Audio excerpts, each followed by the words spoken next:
Hello friends, मैं हूं आपके सामने गौरव मिगलानी। इस वीडियो में हम स्टडी करने जा रहे हैं कि इंटरनल लायबिलिटीज और एक्सटर्नल लायबिलिटीज में क्या डिफरेंस है। सिंपल सी बात है, जब भी हम कोई बिजनेस चलाना चाहते हैं तो बिजनेस में हमें काफ़ी सारे पैसे की ज़रूरत होती है, फाइनेंस की।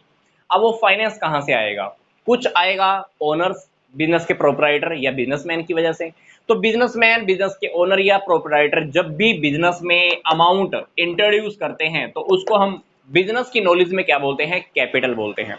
अब क्या कैपिटल लगा देने से ही बिजनेस चल जाता है? नहीं, हमें कुछ अमाउंट बाहर के लोगों से भी चाहिए होता है। मतलब हमें आउटसाइडर से भी कोई अमाउंट रिसीव करना ही होता है। अब आउटसाइडर्स के अंदर कौन कौन होता है? फॉर एग्जाम्पल हम बात करें बिजनेस के सप्लायर्स की। बिजनेस के लोगों ने, सप्लायर्स ने हमें गुड्स सप्लाई की और उनको पेमेंट हमने 3 महीने के या 4 महीने के बाद करनी है। आउटसाइडर्स के अंदर हमारे बैंकर भी आ गए। बैंक से हमने लोन लिया, लोन की पेमेंट करनी है मान लो 4 साल के बाद, 5 साल के बाद या 1 साल के अंदर।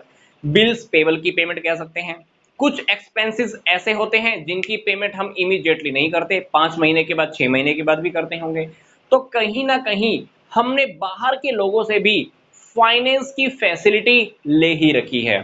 तो देखा जाए तो बिजनेस ने दो टाइप के लोगों से पैसा ले रखा है। पहला इंटरनल, दूसरा एक्सटर्नल, बाहर के। ये अंदर के लोग हो गए, ये बाहर के लोग हो गए। तो बिजनेस ने जो अंदर के लोगों को पैसा पे करना है उसको हम बिजनेस की नॉलेज में बोलते हैं इंटरनल लायबिलिटीज। और वही अमाउंट जब बिजनेस ने बाहर के लोगों को पे करना है उसको हम बोलते हैं एक्सटर्नल लायबिलिटीज। एक्सटर्नल लायबिलिटीज के एग्जांपल आपके सामने हैं। यस, ये सारे के सारे एग्जांपल एक्सटर्नल लायबिलिटीज के ही हैं। जबकि इंटरनल लायबिलिटीज में क्या आएगा? बिजनेस ने जो पैसा ओनर्स को कैपिटल की फॉर्म में वापस करना है, या बिजनेस ने जो प्रॉफिट अभी तक अपने पास रोक कर रखे हुए हैं या इकट्ठे किए हुए हैं, जो प्रॉफिट बिजनेस ने ओनर्स को अभी भी पे करना है, उसको हम बोलते हैं एक्यूमुलेटेड प्रॉफिट।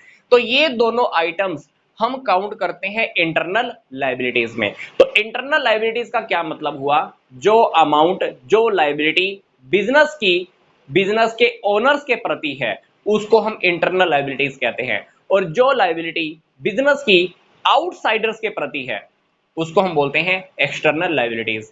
आपको क्या करना है? अब इस वीडियो के डिस्क्रिप्शन बॉक्स में जाना है, 11th क्लास की अकाउंटेंसी की कंप्लीट प्लेलिस्ट है, आप उस पर क्लिक कीजिए, आपके सामने सारी वीडियोस आ जाएंगी।